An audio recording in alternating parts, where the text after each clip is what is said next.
እንዴናችሁ በጣም የሚገርም ዜና ነው ይዤላችሁ የመጣሁት። ያው እንደተለመደው መካከለኛው ምስራቅ እነ ኢራን እንዲሁም ወደዚህ ደግሞ ኢትዮጵያን የሚመለከት በጣም ጥሩ ዜናዎችን አቀርብላችኋለሁ። መካከለኛው ምስራቅ ያለውን ነገር እንደምታዩት ነው። አሜሪካ ገባችበት፣ ግን መውጣት አልቻለችም። እስራኤልን እንኳ ደም ማስገዛት አልቻለችም። ማለት እስራኤል ከሊባኖስ ጋር የተኩስ አቁም አድርጋለች፣ በአሜሪካ ጥረት ማለት ነው። የእስራኤል ፍላጎት ስለሆነ አይደለም ያ የተኩስ አቁም ተደርጎ የነበረው። አሁን እስራኤል እንዴት እንደምትፈነጭ እያያችሁ ነው። አሜሪካንን ራሱ ማክበር አልቻለችም። ትንሽ እንኳ ክሬዲት ልትሰጣት አልቻለችም። ይኸው እየገባች ምን የምታደርገው ነገር አሜሪካ ክብሯን የሆነ ግሬስ የምንለውን ነገር ይሄ የሱፐር ፓወር እንትኗ ጣዕሟን ኦልሞስት እያጣች ያለችበት ሁኔታ ነው። ይሄ ለብዙዎች ምንድን ነው አወኩሽ ናኩሽ አይነን ነገር ብለው ነው የሚተረጉሙ ማለት ነው። እና ኢራንም ያለችበት ሁኔታ በደንብ ነው የምታዩት። ምንም አታመጪም አይነት ነገር ነው አሁን ኢራን የጀመረችው። አሜሪካ ብሎኬጁን ቀጥላለች። ንግድሽን በቆለፍኩኝ በያዝኩኝ ቁጥር ወታደሮችን የምትመግቢው ነገር የለም፣ ህዝብሽን የምትመግቢው ነገር የለም። የዋ ሊደር እንጂ ሁሉም ያመጸብሻል፣ ይነሳብሻል። በቀን ወደ 5 ሚሊዮን ዶላር ታጫለሽ ምናምን እያለች ነው አሜሪካ ማለት ነው። ትራምፕ በተለይ እንዲህ እያለ ነው።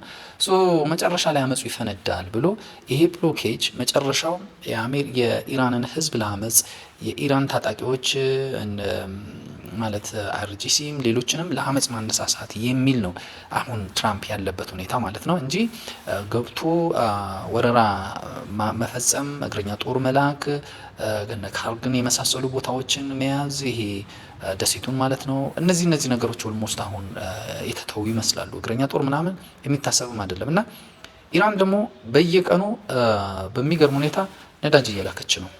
እና እንኳን ረሃብ ምንም ነገር የለም፣ ትንሽ የምግብ እጥረት ትንሽ በትንሹ እሱ ነገር ስጋት ከፈጠረብኝ እንጂ ብላለች። እሱንም በአዘርባጃን በኩል በተለያየ መንገድ እያስገቡ ነው። እና ትልቁ የዚህ ጦርነት በኢራንና በአሜሪካ በእስራኤል መካከል ያለው ጦርነት እስራኤል ብዙ ነገር አታለች። በጣም የታወቀ ነው። የእስራኤል ይሄ አክራሪው ቡድን የምትሉትን ማለት ነው እያያችሁት ነው። አሁን ማለት ከዚህ በፊት የምናየው ጋዛን እንይዛለን፣ ለአብርሃም ቃል የተገባለት መሬት ነው፣ ገብተን መውረር አለብን ሲሉ ነበረ። እሱን እያየን የሆነ ጊዜ ደግሞ ዌስት ባንክን ገብተን ዌስት ባንክ ላይ እንግዲህ ተማሪዎች እየተማሩ ያሉበትን ትምህርት ቤት በመሳሪያ ልክ ምሽግ ውስጥ እንዳለ ወታደር ነው ተኩሶ የሚያስወጧቸው አይታችሁ ከሆነ ማለት ነው። ዌስት ባንክን መውረር በቃ ይሄ የአብርሃም የአባታችን መሬት ነው፣ ለቃችሁ ውጡ ነበር እያሉ የነበረው። ሊባኖስን አሁን ደቡብ ሊባኖስን ዝም ብሎ ለሰሜን ምንድነው እስራኤል ስጋት ስለፈጠረ ነው ይባላል እንጂ ዋና ዓላማ ኤክስፓንሽን ነው። እሱንም ሄደው በቃ ሴትለሮች እዛ ቦታ መያዝ ነው። ሶሪያ ማለት ነው። ባለፈው እስራኤል ይሄ ልክ አዲሱ መንግስት ሲመሰረት የሆነ ቡፈር ዞን ምናምን ብላ የሆነ የጸጥታ ክልል ብላ ያቋቋማችሁ ቦታ ነበር ከሶሪያ ወስዳ ማለት ነው። ከትላንት ወዲያ የሀገር እስራኤላውያን ይሄ ሰፋሪዎች ማለት ነው የሚባሉት መሳሪያ ይዘው ካልገባን ይሄ የአባታችን የአብርሃም መሬት ነው ብለው ማለት ነው። ይሄ የሰፋሪዎቹ የተራው ህዝብ ህልም ነው ብቻ የሚባል አይደለም። እስራኤል ኢራንን ስትመታ ከትራምፕ ጋር እንደዚህ አይነት ጥምረት ስትፈጥር ዋና ዓላማ ኤክስፓንሽን ነው፣ ታላቋን እስራኤል መፍጠር ነው። አሁን እስራኤል እንደ መንግስት ያንን ነገር ለማድረግ ስጋት ስላለባት ዓለም አቀፉ ህብረተሰብ ስለማይቀበላት አሁን ዜጎች ተሰማርተዋል። በቃ ይሄ መንግስት አይደለም ተራው ህዝብ ነው የሚያደርገው፣ ተራው ዜጋ ነው እንዲባል እየሄደ ነው። ኤክስፓንሽኑ እየሄደ ነው። ይሳካል ወይ? የሚሳካ አይመስለኝም አሁን ኢራን ካለችበት ሁኔታ አንጻር ስታየው ማለት ነው። ምክንያቱም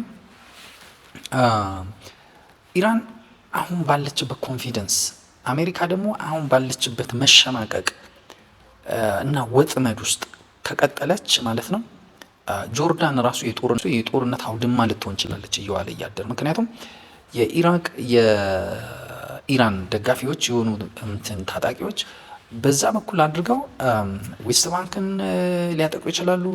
እንዲሁም ደግሞ የሶሪያ በእስራኤል ድንበር አካባቢ የሚጠብቁት ወታደሮች በአብዛኛው የአልአሳድ እንትኖች ናቸው፣ ታማኙ የነበሩ በጣም በኃይለኛ የታጠቁ እንዲሁ ከአሁን ካለው መንግስት ጋር በሰላም እንኑር በሚል እንዲያውም በይበልጥ ደግሞ ለኢራን ያደሩ ናቸው። ሶ አካባቢው አሁን ኢራን እስራኤል በቃ ተስፋፍቼ በመንግስት ደረጃ ባላደርገውም በተራ ህዝብ አማካኝነት መሬት ይይዛለሁ ምናምን እንደዚህ የሚለው ነገር የሚሳካ አይመስለኝም። እና የአሜሪካ መሸማቀቅ እንደዚህ ማጎንበስ በቃ ክብሯን እንዲህ ባለ ሁኔታ ማየት ኩስስ ብሎ ማየት በጣም ነው የሚያሳዝነው እውነት ለመናገር። እና አሜሪካ ሱፐር ፓወርነቷን ታጣለች ማለት አይደለም። ምክንያቱም የቺፕስ ቴክኖሎጂ አሁንም በእጇን ያለው ብዙ ነገር ምናልባት ኢራን አሁን ልትመታባት የምትችለው የዶላር አቅሙን ነው። በቃ እዛ አካባቢ የሆርሙዝን ከያዘች መካከለኛ ምስራቅ ያለውን የኢነርጂ መውጣትና መግባት ዋናውን በር ዋናውን ቁልፍ ከያዘች የዶላር አቅም እያሽቆለቆለ ሜቢ ሊሄድ ይችል ይሆናል እንጂ አሜሪካ አሁንም ገና ናት፣ ግን ክብሯን በብዙ አታለች። አሁን ያጣቻቸው ነገሮች ብዙ ጉዳት ያደርስባታል እና ብዙ ጉዳት አወኩሽ ናኩሽ አይነት ነገር ይሁን አንዳንዴኛ የምንለው ባለቤቱን ካልናቋ አጥሩን አይነቀንቁ አይነት ነገሮች ብዙ ነቅናቂዎች እንደሚያጋጥሟት እየታወቀ ነው እናያለን ማለት ነው። እና አሁን ትራምፕ ያለበት ሁኔታ የሚያሳዝን ነው። በቃ ይሄ መጀመሪያ የተገመተ ነው። ይሄ ሰውዬ መግባት የለበትም፣ ከገባ አይወጣም፣ በጣም እንዲህ ነው ብለን በቃ ብዙ ፕሮግራም ያላት ሀገር ናት አሜሪካ። ዓለም ላይ ሁሉ መንሰራፋት አለብኝ ብቻ አይደለም፣ ጨረቃ ላይ መውጣት አለብኝ፣ ማርስ ላይ እንዲህ መሆን አለብኝ ብላ የሁሉ አቅድ የምታቅድ ሀገር በጦርነት ውስጥ ገብታ ኢራን በምትባል በጣም የተሰላ በዶግ ፋይት አይደለም በማሰልቸት በመጋፈጥ ምን በማለት አሁን ያለችበት ደረጃ ደርሳለች። እና አሜሪካ አሁን ኃይለኛ ቦምብ ልካ ኢራን ስለመታች ወይ የሆነ ቦታ ስላፈነዳች አይደለም። በቃ ኢራን አሜሪካ እያሸነፈ እሱ ማሸነፈል ይሄ ጉልበት ነው። በቃ አሜሪካና ኢራን በጉልበት እንደማይመጣጠሙ ማንም ያውቃል። ግን በስልት በጣም አድርጋ ኢራን አሸንፋታለች። አሜሪካንንም እስራኤልንም አሸንፋለች። ሁለት ኒውክሌር የታጠቁ ሀገሮች። ወደ ኢትዮጵያ ስንመጣ እንግዲህ በዚህ ሰሞን የሚታዩ በርካታ ነገሮች አሉ። ከቴዲ ዘፈን ጋር በተያያዘ በየቦታው የሚወሩ ከመንግስትም አንጻር እንዲህ ብዙ አይነት ነገሮች አሉ። እኛ አሁን በዛ ላይ በደንብ እንወያያለን። በኢትዮጵያ ዙሪያ፣ በህወሓት ዙሪያ፣ በኤርትራ ዙሪያ እና ይሄ በቀይ ባህር ጉዳይ ዙሪያ በብዙ ነገሮች በደንብ አድርገን ጊዜ ወስደን እንወያያለን። እመልሳለሁ። በተለይ አሁን በጣም አጥብቄና አስምሬ መናገር የምፈልገው የኢራን መዳን ማለት ነው። ኢራን አለመፍረሷ፣ የኢራን